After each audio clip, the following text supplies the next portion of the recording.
Hello, everybody. Welcome back to Everyday Equity, Everyday Ways to Make a Change. My name is Pooja Kotari, founder of Boundless Awareness. And with me today is a guest I have been waiting to talk to, Joan Choi. Joan and I have known each other for the last year or two, and Joan is a licensed mental health counselor working and living in New York City. I'm so excited to talk to you about how equity, anti-oppression work, anti-bias work intersects with therapy, what you've seen, and the advice that you have for patients, regular people like us, and also other therapists. I want to pass it to you, Joan, to introduce yourself. Thank you so much for being here. Yeah, thanks so much for having me. Hi, everyone. Thanks for being here. My name is Joan Choi. Pronouns are she, her. I am a therapist, like we just said, living and working in New York City. I am a Korean and American first-gen immigrant, and I have a private practice that is dedicated to serving BIPOC clients and also immigrants of all generations. I'm also a speaker and facilitator for seminars, workshops, and all things mental health related, and also am trained in and assist in trainings for internal family systems, which is a trauma treatment modality. Oh, okay. So for people who don't know what the word modality means or what trauma treatment Mhm. modality means, can you Yeah, explain that? absolutely. So in therapy, there are at this point, probably a countless number of modalities in which therapists can work through. So it's essentially different ways of approaching client concerns. This specific one, called internal family systems, was developed specifically in service of supporting folks who are healing from trauma.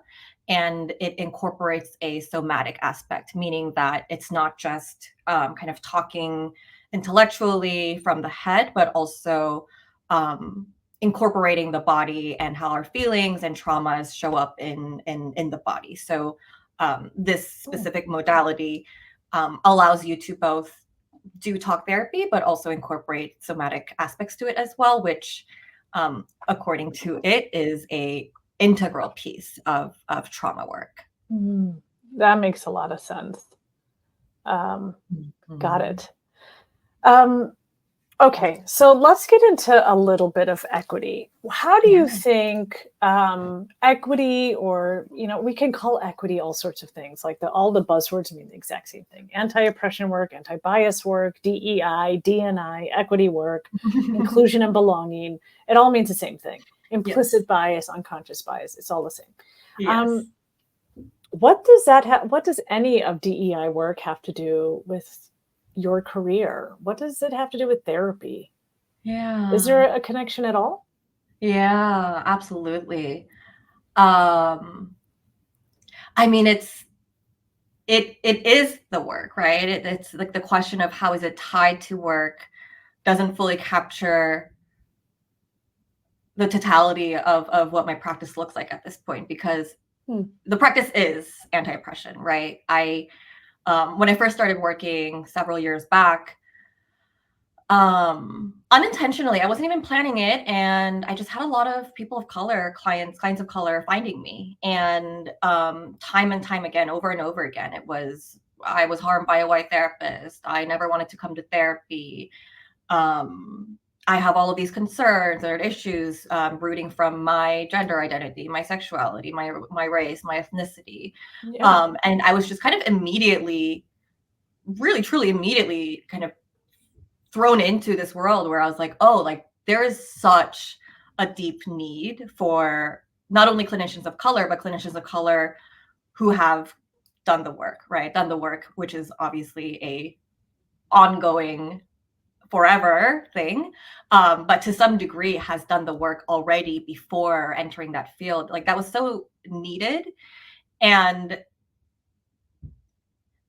I had all of these clients come to me only because I was an Asian woman, right? Like they just saw my identity and said, I want to work with this person. And the concerns that they were bringing to me, a lot of them were tied to oppression of all different kinds. So it frankly, I didn't feel like I had a choice, right? This isn't like something that I can decide to like get trained in or not, right? Like this is a absolute need for me to do.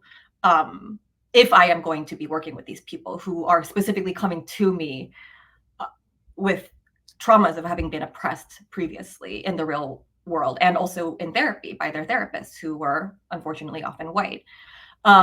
So very quickly, as I started working, it became very, very apparent to me that I need to be doing that work, my own work, expeditiously and very seriously, and continue to do that throughout my career. For myself, that work started, I mean, for all of us people of color, right, that work starts our whole lives because we Yep. are oppressed daily, right? So we understand what it means to be on the other side. But for myself, I am a heterosexual, cisgender, light, fair-skinned person who's English speaking, right? Like there's all of these privileges that I do have, even though some of my identities are oppressed identities. And so in school, in graduate school, I was fortunate enough to have a few classes that really kind of pushed me strongly into grappling with my own identities and understanding how I can be the oppressor in certain situations and how in other situations I am the oppressed, right? So these seeds were planted into me my whole life, and then a little bit more intentionally in grad school, and then throughout work. Very soon into my career, I realized that I need to take this way more seriously and really go deep in there. And then right throughout the years, that's just kind of become the foundation of my work. Some people might say, well, therapists go to school, they get a higher degree. Mm-hmm. Some people get a master's, some Mm-hmm. people in a variety of uh, areas to become a therapist, and some Mm-hmm. people get a PhD. Why would you need it? Doesn't that teach you how to be a therapist? Like, why would you need to do extra work? Why is that necessary? And I know Yeah. that might seem like a very foundational question, but I imagine people watching it are like, wait, if you went to school to be something, then aren't Yeah. you an expert to do it already? Yeah. Yeah. Well, one, I'll start with not all graduate programs teach you how to not be racist, right? Or misogynist or oppressive in other ways. Some programs do kind of teach it to you, and some are even some teach it even more than just intellectually, right? They are able to kind of really get to the deeper ends and where you can really kind of not just intellectually understand racism is bad, but really see how you are partaking in these systems, and kind of tearing apart each layer. Some programs do that. A lot of them don't, right? And we're talking what, like 3 months of a class, especially even if the ones that are very good. Hmm. And what, we're 20 years, 30 years, 40 years into our lives where we Yeah. all have been spoon fed in the air and all of our pores racism on all these systems of oppression. We live and breathe it every day. A semester is not going to do anything. A course is not going to do anything. I mean, let me take back. It's not anything. I get what you're saying. Yeah, yeah, yeah. But It's a but start, but it's not the it's a start. finish. Yeah. Exactly, exactly. Um, and so you need to independently decide that this is very important for you and figure out ways on how to go deeper. Otherwise, I mean, to me, it's like just the question. I mean, it's funny that we're talking about it like this because to me, I'm so far deep into this side of the practice that it doesn't even feel like an option, right? Like, what do you mean? Like, you're out there seeing people of color, queer folks, disabled folks, right? Like, and you haven't done this work. So what's going on in these sessions, right? Like, Okay, I know you have no way to have the answer to this. I'm just wondering what your opinion yeah, is. yeah, Um, why isn't an anti-oppression, like, why isn't therapy school? I know I'm like oversimplifying it, but let's just call it therapy school, like yeah, medical school, yeah, dentist yeah. school, therapy school. Um, why isn't it founded or centered on anti-oppression work. Like, if Yeah. it's so important, Yeah. why is it optional? And I know Yeah. you probably don't have the answer, like, who would know? But, I mean, I feel I like have a guess. Yeah, I do. okay, so tell us, tell us. I mean, I won't say it's factual, it's like a fact, but I have my theories on it. It's because the field was built by and for white people historically, right? Only well, therapy as we know it in this country, right, and in the Western world, it was literally for white people, right? And not even white people for a long time. It was like for white men. And then it became for white people, right? And then it's now kind of like opening up more and more. But these institutions, right, like the institution of social work, for example, goes deep. Like that is a very deep history and very whitewashed, right? And so the field in itself originated from and was developed by like all of the research, all the modality, not all of them, but like the major ones, especially the ones that go further back. All the research, all of it was done for white people, by white people, with white people. Um, and so it kind of like the general world and the population that we would live with, like not all white people are doing this work, right? There's definitely white people who think it's very important to do the work and are and have been. But it's kind of like asking like, oh, why don't all people care about racism? And it's like, well, because historically they haven't. And we are just now in recent years, in recent meaning decades even, but in the large scope of things in Sure. recent Yeah. years, we're kind of undoing all of it, right? Like we're starting from this end and trying to get ourselves to zero. Yeah. It just Yeah. kind of feels reflective of just the world that we live in, you Yeah. know? Right. Right. It's like medical textbooks were written only Exactly. with the man's body, and Exactly. like I Exactly. always think like, wait, if the a cisgender woman's body is so complicated, wouldn't medicine be based on what's more complicated, not basic? It doesn't make sense. How would you You learn would that? think. Yeah, you would think. Um, anyway, okay, so anti-oppression work is fundamental to the therapist's understanding of who's in front of them, regardless of who's in front of them. Now, I want to Mhm. move Mhm. to um, patients of color or Mhm. any other marginalized identity. So, let's say, like, as a queer woman of color, Mhm. why is it important for me to have a therapist that is knowledgeable in anti-oppression work?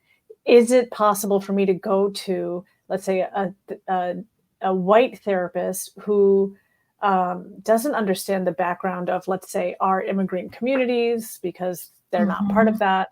Um, Mhm. how? What is the duty the therapist has to patients of color? Yeah. Yeah. You know, I'm not arguing that Black people have to have Black therapists and Asian people have to have Asian therapists and white people can only see white clients. Definitely Hmm. not. Like I don't have children and I can see clients who have children, right? Like I am Hmm. not married and I can support folks who are in relationship in marriages, right? Yeah. You don't need to occupy an identity or experience to be able to support folks through it. However, there is a deep power imbalance in a therapeutic room between the therapist and the client that has to be intentionally leveled at all times. And especially because of that, and especially because the world is so oppressive, and especially for folks who have intersecting identities that are kind of like to the second, third, fourth power, um, harm is being done to them every day of their lives at all angles. And when you go into a therapy room, you become so much more intimate and vulnerable with that therapist. And if that therapist doesn't understand your lived experiences and how the world sees you, how the world interacts with you, how the world oppresses you, that therapist is not going to be able to provide the support that this client needs. The therapist doesn't need to be all of those identities that the client is, but the therapist needs to at least understand or try to understand and understand what it might be like for that other person, and also how the therapists themselves have partaken in the oppression of the client or people like that client, right? So for example, if I were to work with Hmm.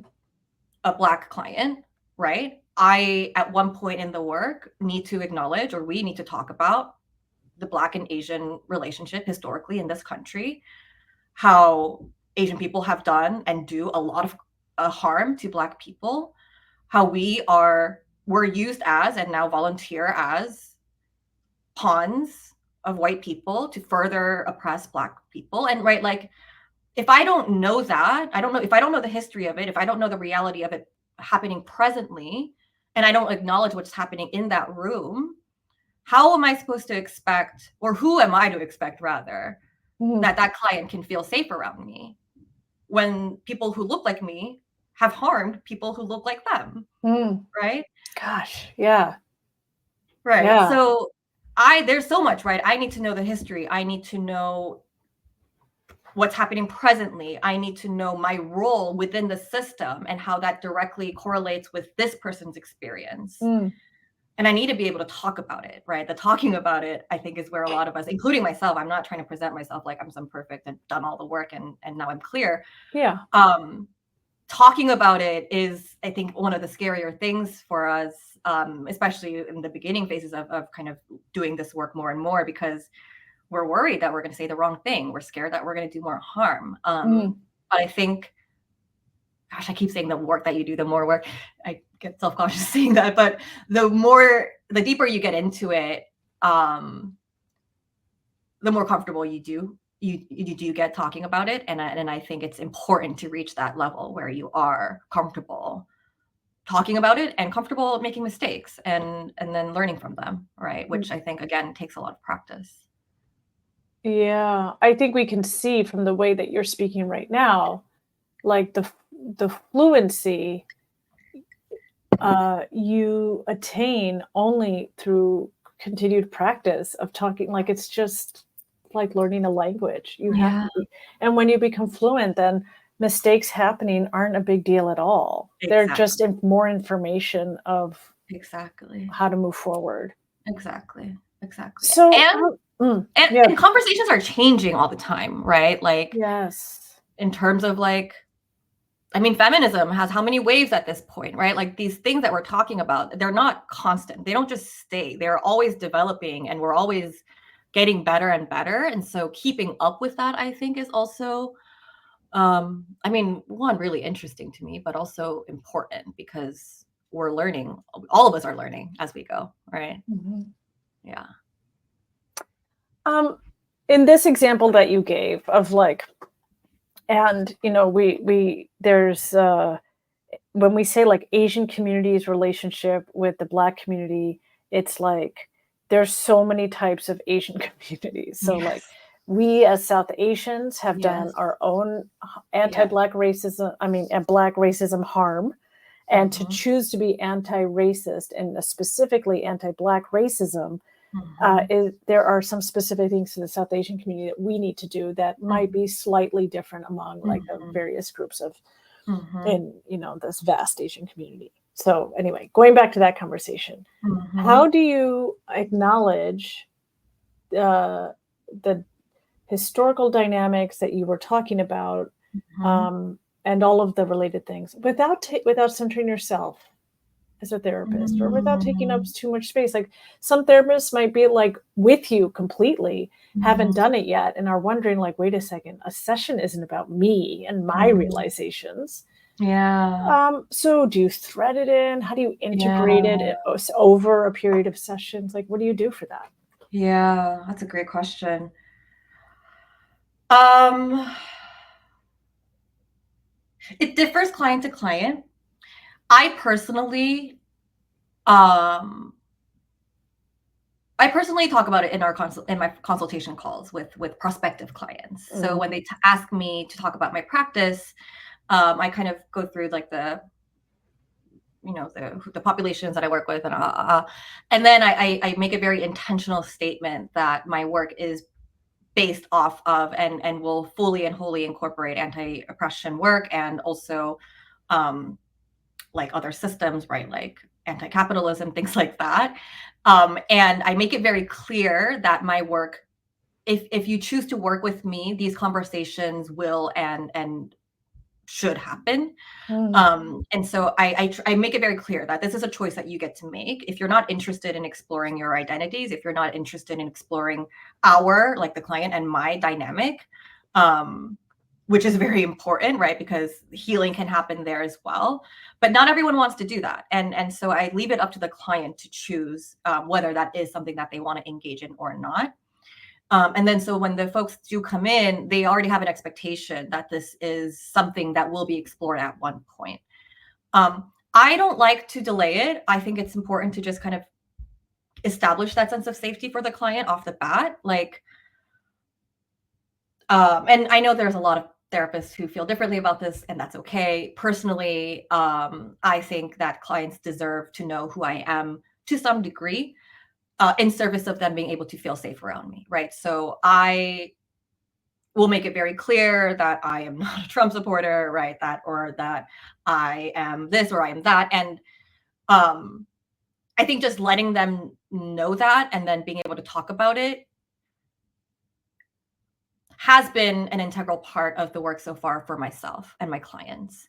I know a lot of therapists who are like more blank slate-y, and they will not self-disclose anything about themselves. But I just can't imagine, as a person of color myself, right? Like I'm imagining I go to a therapist and I have no idea what work they've done. I have no idea what their values are. I have no idea what their priorities are.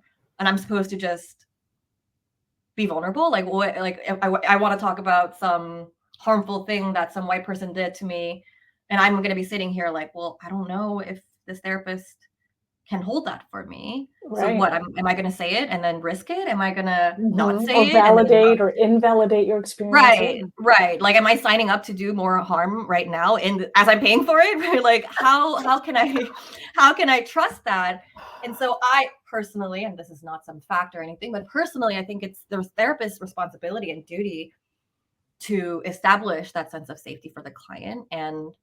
And so for me, that looks like being very open, very upfront. And if they're not interested, then I'm probably not the therapist for them. That is like the best. There's two quotes I've written down that we're going to have on the replay. One was at the 13-minute mark. You said, you don't need to occupy an identity to serve your patient well. And then at the same time, you set expectations in your consult call of these are my principles. So like you go to school and you learn how to be a therapist. I'm imagining like how to be objective or maybe neutral or be able to serve anybody that comes into your office. And nonetheless, we're all human. So you have to set out your principles up front. I believe in anti-oppression principles. And we always say in our workshops too, like we always start a workshop with setting expectations, what you're going to get out of this, how I expect you all to behave in this workshop, the honesty, the respect, and the forthrightness that, I expect from people to have in a workshop is really like that consult is your opportunity to set what you expect from your patient and what your patient can expect from you. And that's brilliant. Yeah. Because you really set the tone there. And I have had so many like of those consult calls over the years of, trying to find somebody. And I've never heard that. And it would have been like a easy, very simple decision had any therapist, And so then you go into a session and you're like, hope this person that's what it's like to be like come out for the first time. Gosh, I really hope they understand what it's like to like be worried what your community thinks about you.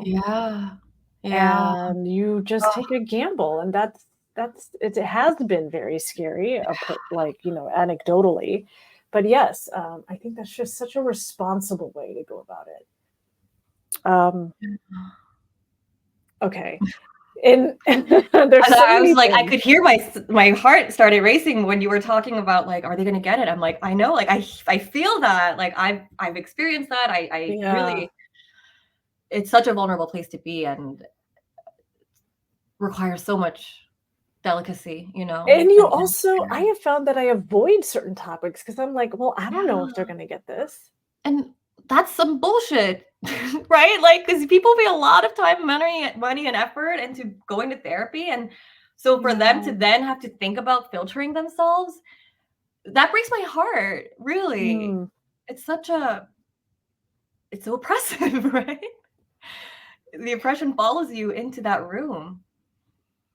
Like, just simple examples of like, in our community, we say auntie and uncle for everybody, or like we call, we have Hindi words or for in whatever language, you have your own language's words for your grandparents. So when you talk about them, you're used to saying that word or for your mom or Mhm. your, whoever your parents are like, you have words for them. And have found myself translating those words that I would Yeah, have used yeah, instead of just being able to just say, so, then I stop. Well, yeah. then I have to explain what this word means. Yes, Okay, so yes. let me just English size, Ugh, Americanize like this ugh, concept. And ugh. is Yeah. there any way for, therapists to kind of recognize if, oh, I guess it's called code switching, right? For Mhm. therapists to recognize if when that's happening? Mm. Wow. Gosh, that's a great question. How to recognize when clients are code switching or holding back? My immediate answer is my first immediate answer was we don't necessarily have to recognize it, right? I can just check in. Hey, at one point in session, like, have you ever found yourself holding back or not being able to feel comfortable fully sharing with me something? If so, can we like talk about that? So I'm kind of this, maybe that's apparent by now, that I'm kind of the one to just like approach it head on and just like Yeah. elephant in the room, let's talk about it. Gosh, it's hard for me to answer that question because I feel like I know what it's like to code switch and hold back, and so I feel like I can recognize it when someone else is doing it. So for me, it's coming from more like lived experience and Hmm. kind of being able to like I know what you're doing. Like I do that thing too when I'm in certain rooms. So yeah, that's a hard one for me to answer. I think for me, I can clock it because I Yeah. resonate with it and I do the same thing, or um, I might just ask. I have asked, like, is there anything you don't feel comfortable talking about with me? I Hmm. noticed that when we went into this topic, you changed the top subject. Is there a Yeah. reason? You Yeah. know? Yeah. I love it. Just ask. Yeah. Just ask. Um, okay, we have a few minutes left, so I wanted Oh to gosh, ask that you. flew. I know. If you could give you have given much advice this whole session. If you had one piece of advice on any part of therapy Mm, for clients, mm, for therapists, for anybody, mm. people who've never experienced therapy, what for whoever you choose, Yeah, any advice you could give our audience? yeah.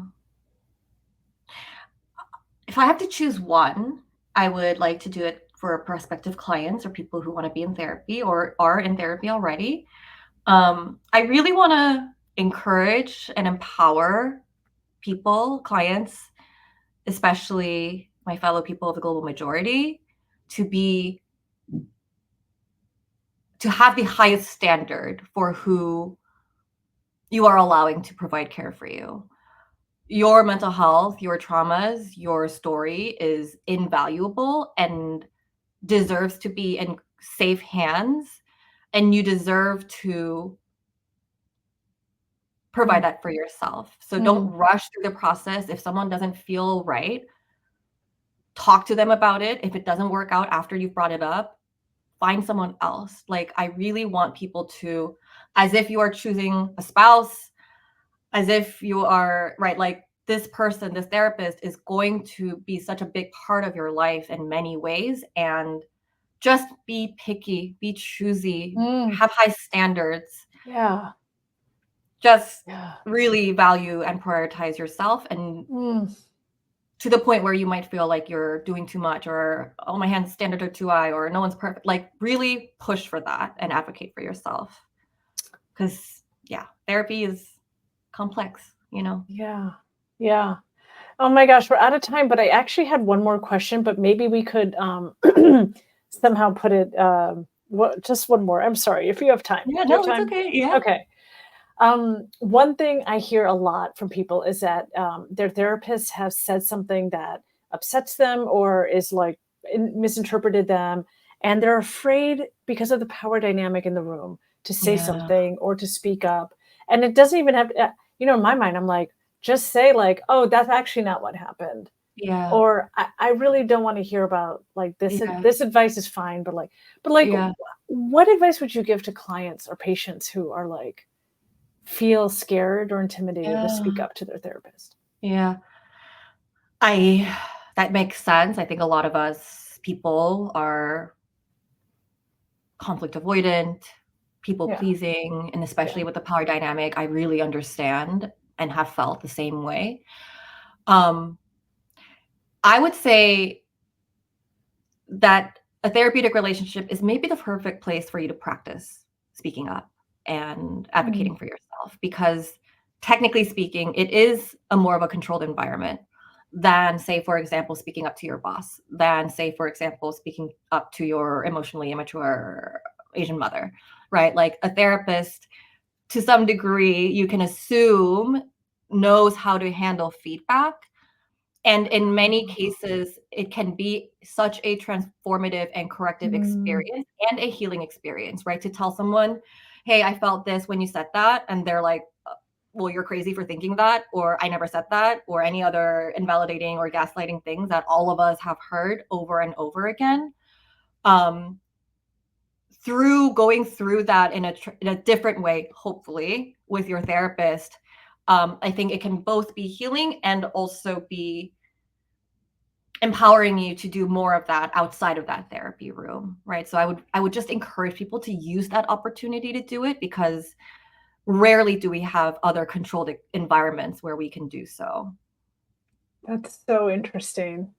That's so cool. That went in a direction that like I really learned something. Thank you, Oh, Joan. yes. You're Are very you welcome. accepting new patients? I am, as we go into fall winter, I do have not many, but some slots open that people can find Great. me on my website. I think it's showing up below. Is that Yes. right? Healthy on the Yes, screen. Okay, cool. joanchoi.com. JoanChoi.com. You can go to the contact sheet and reach out directly if you are looking. Yeah.